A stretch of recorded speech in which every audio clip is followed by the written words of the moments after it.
Chers amis, Shalom, Uvracha, Beshem Hashem, Naaseh, Venatzliach. Nous sommes aujourd'hui le jeudi 27 du mois de avril et le Vav du mois de Iyar. Lechem Tovim ou Shalom, un enseignement de Rabben ou Nachman ben Fega, Rabbi Nachman de Breslev, demandé par Binyamin Israël pour la réussite, santé, bonheur et protection par le mérite de Rabbi Nachman, pour Binyamin Yaakov ben Josiane, Joël, Luna Bat Rahma, Osnat Simcha, Shmuel Meir, Ari Menachem Mendel et Ze'ev Nachman, tous béné Joël.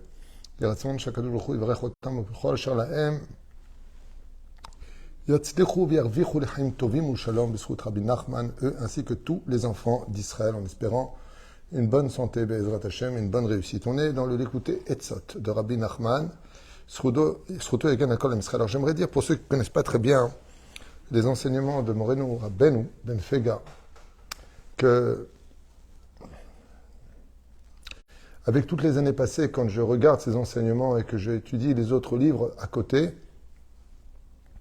je peux dire à voix haute que Rabbi Nachman englobe très facilement les études que j'ai pu faire dans beaucoup de livres. Et c'est vraiment un gain de temps au niveau de l'étude que d'étudier la Torah de Rabbeinu. Vraiment, je ne le dis pas parce que j'ai des intérêts quelconques. Je ne suis pas Breslev et je ne compte pas le devenir. Je suis Haridi dans ma shkafa, sioniste dans mes idéologies, et complètement attaché à l'étude de tous nos rabbanim, le Rabbi, Rav Kook, Moreno Arav, Ovadia Yosef, que je suis mamash de tout mon cœur, sauf pour un domaine. Le tfilin, je les mets ensemble. C'est le seul point où vraiment je m'écarte un peu de son enseignement.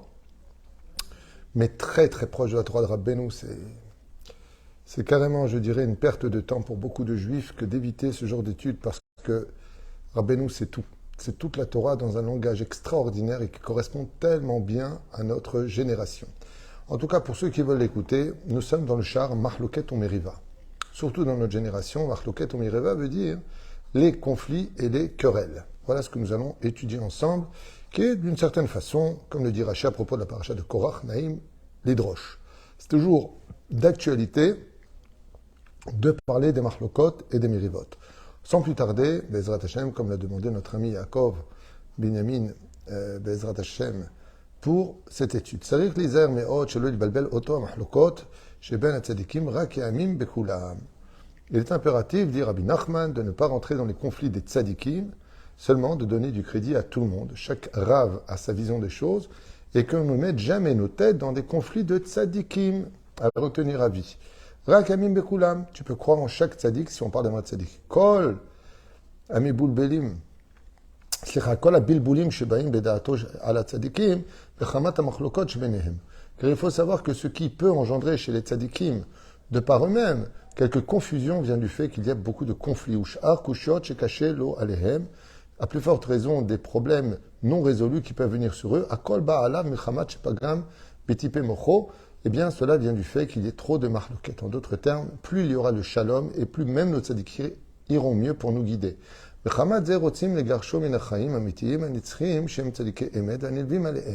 c'est pour cela que cela nous éloigne des tzadikim qui eux-mêmes vont s'éloigner des tzadikim de vérité qui ont le émet en eux, car ils vivent en paix avec tout le monde. Et on doit avoir chacun pitié de nous-mêmes. Et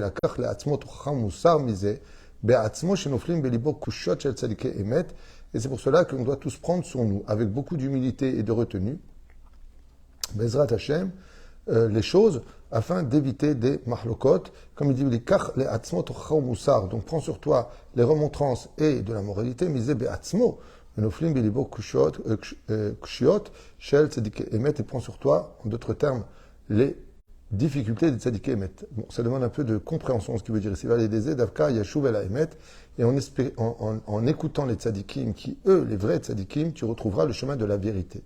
En d'autres termes, Rabbeinu ici nous fait un kitsur derech en disant que si tu veux atteindre le summum du shalom à l'intérieur de toi-même, eh bien, attache-toi aux vrais tzadikim de la génération, fais ce qu'ils te disent pour éviter tout conflit extérieur. Tzarech li'ishtadel. Donc, on va voir ici, li'ishtadel tamid achar kol zechut vedavar tov she'efshar limtso be'Israël. Il y a lieu de s'efforcer toujours de courir après le mérite de chaque événement des enfants d'Israël. Et si tu veux éviter les disputes dans ce monde, prends sur toi cette mitzvah si difficile à vivre de juger toujours ton prochain juif du bon côté, toujours en lui trouvant une excuse, due à certainement des bilboulim que lui il a dans la tête, c'est-à-dire de ces confusions qu'il a dans la tête ou qu'il n'a pas encore compris. Même si il te contredisent et il te dénigrent, la meilleure façon d'éviter les conflits, c'est de même eux les juger les kafsrout alors qu'ils t'ont humilié. Et il faut savoir, comme il explique ici dans le l'écouter Etzot, que celui qui a une telle humilité au point de trouver d'une certaine façon du mérite même à ceux qui lui ont fait du mal, déposerait une couronne de diamants sur la tête d'Hachem. Bien entendu, tout ça, c'est un langage, si vous préférez, imaginaire. Dieu n'a pas de tête, mais en tout cas, Keter Yitinu Lecha vient du fait que Rabbeinu lui dit, pour le shalom, même si on t'a fait du mal, même si on t'a humilié, même si tu avais raison, sois capable d'aller au-dessus de cela, car c'est une façon pour toi de dire à Hachem qu'il est au-dessus de tout et que rien ne te dérange à part le service divin. Sheyesh alav mahlokot.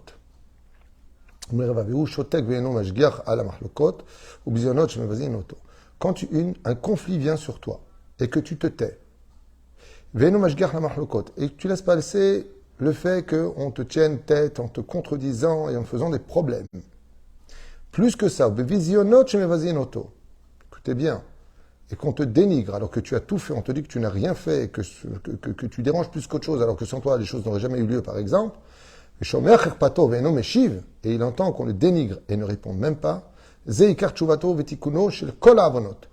n'y a pas un plus grand tikkun que ça, même Kippour ne peut pas autant réparer. Kacha il dit ici, Ikar c'est le principal, Tshuvato vetikuno al kol avonot. Alors il te dit ici quelque chose à retenir pour chacun de nous, si on passe par une pseudo-injustice. Si tu vois qu'on t'humilie, alors que tu as tout fait, tu as tout donné, tu as apporté, et que, en plus de cela, on te fait des conflits pour autant, que tu laisses la chose passer, que tu te tais, que tu ne réponds pas, sache qu'il n'y a pas une réparation plus puissante que celle-ci à te réparer toutes tes fautes. Tu ressors avec un casier judiciaire vierge si tu es capable, pour le shalom, de te taire et de laisser parler derrière ton dos. Et on peut dire que cette personne-là,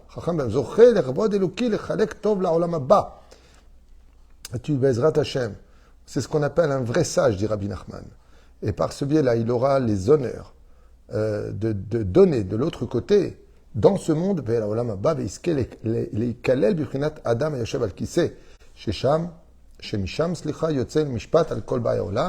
et une personne qui serait capable d'arriver à un tel degré, eh bien, aurait son trône dans le monde futur. Comme ça dit Rabbi Nachman de Breslev. Bon, c'est un niveau qui est extrêmement dur parce que d'avoir raison, d'être humilié, on nous fait des problèmes, on nous fait des mahloquettes, on se tait, on laisse passer, comme si il n'y a jamais eu tout ça derrière son dos, alors qu'on est au courant de tout. Tu as tout donné et on te dit tu n'as rien donné, il n'y a pas une teshuva plus grande, un tikkun plus grand pour toutes les fautes que l'on aurait fait dans sa vie. Zebal et chaper à la colle. Donc c'est quand même un point où on a envie de dire, bon alors ça ne peut pas m'arriver demain, comme ça on répare. Asur l'idgarot birshaim v'cholkim. Il est interdit, l'idgarot, de défier les rechaim dans ce monde et ceux qui aiment les disputes. Ne te mets pas dans leur compagnie, ne te mets pas sur leur chemin. Car il faut être un tzaddik gamour pour cela. Ki im mi she'u tzaddik gamour. Car seul un tzaddik sans aucune avéra peut se mesurer à eux. Dayenu. Shegvar geresh ubitel gamre et ara. Shel kol arba yesodot. Car il est certain que chez lui, il a réussi à gagner son Yetzerara dans les 4 fondements de la vie, qui s'appellent le vent, l'eau, le feu et la poussière, la terre. Et donc, en lui, il n'a plus de Yetzerara. À Emet, si on pose la question pourquoi, si on est face à un rachat, et que toi, tu n'es pas un tzaddik gamour, il est préférable d'éviter le conflit avec lui, la réponse est simple. C'est comme lui, il est rachat. Il n'a pas de monde futur. Donc, les moindres mérites qu'il a, il les prendra dans ce monde. Donc, c'est pas que Dieu est avec lui, c'est que Dieu va lui donner satisfaction pour lui retirer encore plus de mérite du monde futur. Donc, il va gagner dans ce monde. Tandis que toi, comme tu es moyen, tu as aussi des avérotes comme des mitzvot, tu vas perdre ce conflit pour te donner plus de mérite pour le monde futur et nettoyer tes fautes que tu as fait dans ce monde. Ainsi donc, Tzadik Veralo, Tovlo, il s'explique très bien ici par Rabbi Nachman, qui dit que quand tu as affaire à une personne qui est rachat ou qui aime les disputes, si tu n'es pas un Tzadik Gamour, évite le dialogue avec lui. Pourquoi ? Parce que lui, comme il est rachat Gamour, comme je viens de l'expliquer, il va gagner le conflit. Pourquoi? Parce qu'il n'a pas de monde futur. Donc, dans ce monde, pour la moindre mitzvah qu'il va avoir, Dieu va lui donner, dit Rabbi Nachman, son salaire. Tandis que toi, tu as des mitzvot et tu as des averot. Donc, le fait de perdre, tu fais le tikkun de tes averot et tu gardes tes mitzvot. Donc, c'est pour ça qu'il ne faut pas s'étonner de voir des Rechaïm qui gagnent face à des gens qui ont aussi des mitzvot.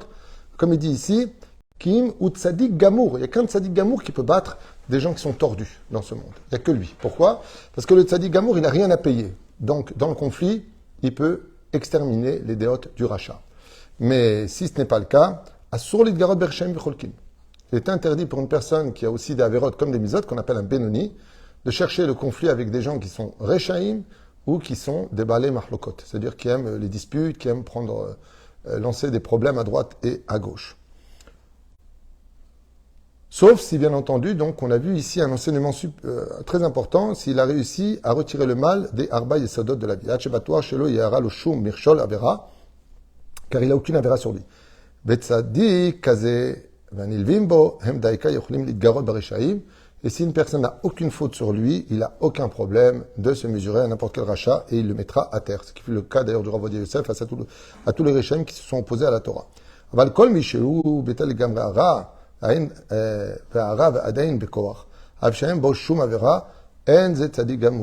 ici on revient en arrière. Aval kol mi shelo bitel ara le gamre.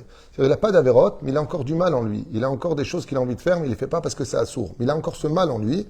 Lui aussi n'a pas à se mesurer avec des Rechaïm, car il le battrait, car il a du mal en lui. C'est ce que dit d'ailleurs la Gemara, kol aposel bimoumo posel. Tout celui qui voit le mal chez l'autre, c'est parce que le mal est en lui. Solo lidgarot barechaïm. Lui aussi, il ne pourra pas s'en sortir. Car il pourra être atteint, à Dieu ne plaise, car il faut savoir que les Rechaïm, les gens tordus dans ce monde, prennent leur force des forces du mal, et étant donné qu'il y a du mal en lui, il pourrait carrément devenir comme vulgaire, insulter et s'énerver. Car les forces du mal sont très influentes dans ce monde et Dieu protège. Lui par contre, il n'a pas de mal en lui, les forces du mal ne l'atteignent pas, il ne descend pas au niveau de l'autre. Comme il dit ici, car le tzaddik Gamour peut faire tomber la marloquette plus bas que terre. Celui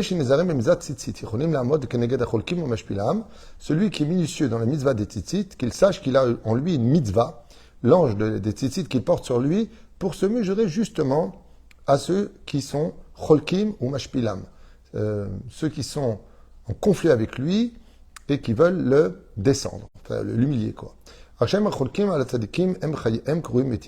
Qu'est-ce qu'on appelle un homme vivant dans ce monde qui est considéré comme mort?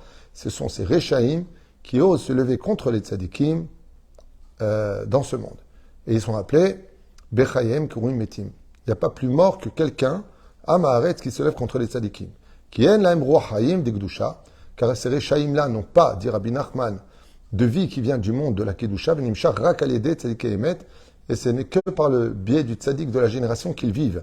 Sinon, ils seraient éliminés de ce monde. Mash al pirov alomdim cholkim al tzadikim v'zeu mechamat shelomdim Torah sheba'al peh da'ayim gemara uposkim v'giut gadol v'azay naseh lahem mitorah sheba'al peh ledaber al tzadikim atak bega'ava v'abuz. Ici, on a un enseignement qui est très très très puissant, qui me parle beaucoup en tout cas ici dans ce chapitre Zaïn, qui dit que on peut même trouver des religieux qui ouvrent leur bouche contre des tzadikim. Ce sont ceux qui se spécialisent uniquement dans la Torah orale, qui connaissent parfaitement la Gemara et les poskim, avec orgueil, qui s'en vantent, mais il n'y a aucune Torah en eux. Il n'y a que des mathématiques et des phrases connues par cœur. Étant qu'ils étudient la Torah chez Baal Peh, potrim et apeh chez l'aim à la tzadikim. Donc il dit ici, Rabbeinu, qu'il n'y a pas des gens bénonymes simplement qui peuvent être des Rechaïm, on peut être un homme de Torah, être un grand rachat, parce qu'on est occupé qu'à cela et qu'il manque de moussard et d'humilité. Comme il dit ici, Begeout Gadol, car ils étudient la Torah avec orgueil. Quand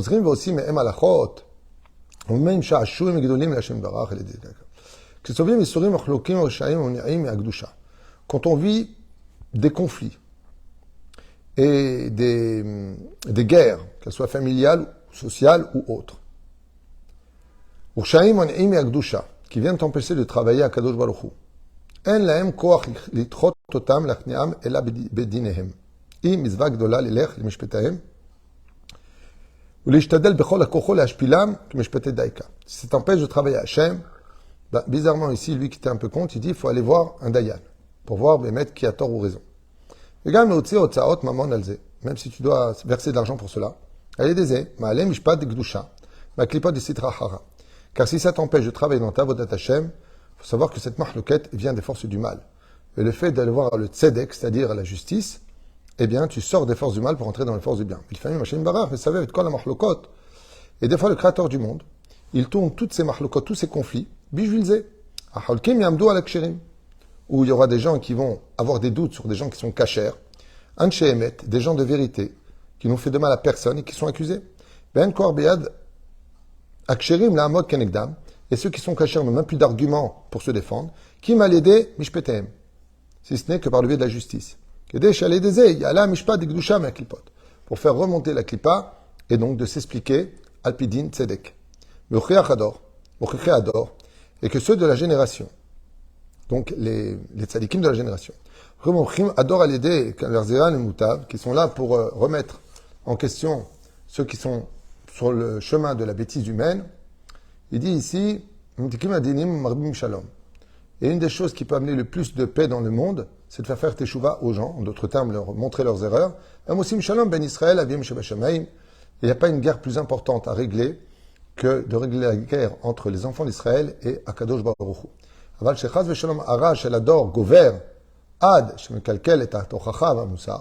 Mais si le mal grandit dans le monde dans lequel nous vivons, au point qu'on ne peut même plus faire de remontrance, ou même rappeler la morale humaine dans ce monde, tu peux être certain qu'il y aura des guerres dans le monde entier, que personne ne s'entendra avec personne et que ça explosera dans toutes les demeures. Et c'est ce qui va faire provoquer le guérouche,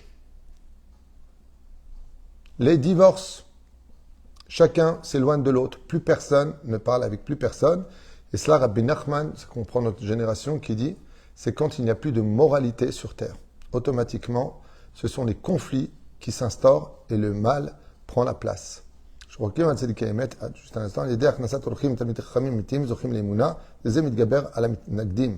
une des choses qui permet à une personne de surmonter les épreuves dans lesquelles il est au niveau de Mahlokot, c'est d'inviter chez soi des personnes remplies de Torah et de crainte du ciel, des Talmidei Chachamim, par le mérite des anges qui sont créés de Achnasat Orchim, d'avoir des tzadikim qui viennent manger à la maison. On a la force de surmonter, grâce à l'aïmouna de ce qu'ils nous apportent, les Mahlokot dans le monde. Encore une chose qui donne de la force à surmonter les conflits de ce monde, il me parle pas, il me dit pas, d'aller au mikvé pour les hommes tous les jours et les femmes, de bien se plonger le soir de leur mikvé et de récupérer une force nécessaire pour cela.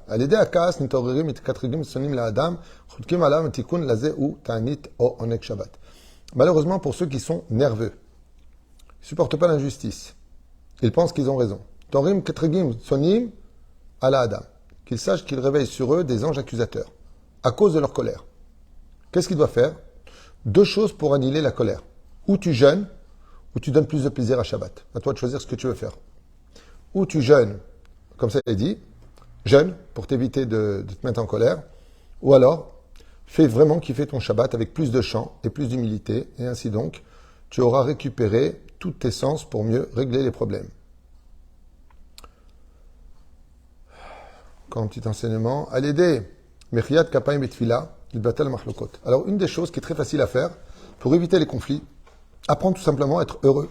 Alors, au début, on a lu, je ne sais pas si vous vous rappelez, dans le premier commentaire, il dit qu'une des choses qui est plus grande que tous les tikkunim au monde, plus grand que la tzedaka, plus grand que Kippour, plus grand que tout, c'est ce qu'on a dit tout à l'heure au début, c'est celui qui a raison, à qui on fait des Mahlokot, qu'on mevazimoto, on le descend, et lui, au lieu de répondre, se tait, passe son chemin comme si il n'y a jamais eu de marloquette sur lui, qu'il n'en tient rigueur à personne.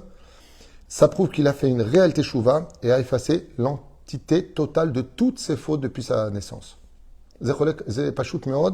Plus que ça encore, on avait vu tout à l'heure que Adam Ayoshev al-Kiseh Misham, Dieu lui prépare son trône dans le Olam Abba. Vekeil ou Miniar Keter al-Rosho shel Akadosh Baruch Hu shel Margaliot Tovot. Une personne qui est capable d'être aussi humble que ça, Akadosh Baruch Hu, il considère que c'est lui le couronnement de sa personnalité. En fin de compte, quand on fait un résumé ici du l'écouter Tzot, que je loin, très très loin d'avoir fini, combien il est bon de d'éviter les marlocotes quand on le voit, et plus que ça encore, qu'en réalité, si tu es faussement accusé et autres, bon, il nous a donné plusieurs chemins à suivre, mais une d'entre elles qui est vraiment très simple, si on est triste à cause des problèmes qu'on nous fait au travail, à la maison, la famille, les papas, les mamans, et ainsi de suite, il dit comme ça, c'est le plus simple, je finirai avec ça, Allié des michiyat kapaim batfila, midbatel mahlokot. Rabbi Nachman dit quand tu fais ta prière, tape des mains. Tape des mains devant un kadosh baruch hu, venit batel erek va'avdan min ha'olam vezochim le shalom. Non seulement tu évites les meurtres et les mauvaises paroles sur terre, mais le fait d'être heureux dans ta tfila et de taper des mains, Bezrat Hashem, Gaal Israël, Bezrat Hashem, remercier Akadosh Baruch Hu, Zegam mevi shalom laolam, et tu peux même résoudre par le fait de danser, de taper des mains, d'être particulièrement heureux, que les marlokot, les conflits s'annulent et que le shalom se réinstaure. Voilà, on a vu ensemble pas mal d'enseignements de Rabbi Nachman sur le Likutei Etzot à propos des marlokot umrivot. Baruch Adonai l'olam amen va amen, et merci de nous suivre, de partager, je vous conseille vraiment. Voilà, Likutei Etzot de Rabbi Nachman, j'adore. Personnellement, je trouve que non seulement tous ces enseignements marchent, mais que sa Torah est magnifique parce qu'elle donne des solutions et en même temps des réponses. Dans le cas où on sort avec un peu de gmat nefesh, on n'est pas très bien, ben on se rend compte que si on était plus humble et plus souple, et qu'on laisserait passer les problèmes au lieu de lutter constamment contre, eh bien on aurait effacé beaucoup plus de fautes et qu'en réalité, derrière chaque dispute, comme il le dit ici, il y a Hachem qui nous met à l'épreuve. Baruch Adonai l'olam amen va amen.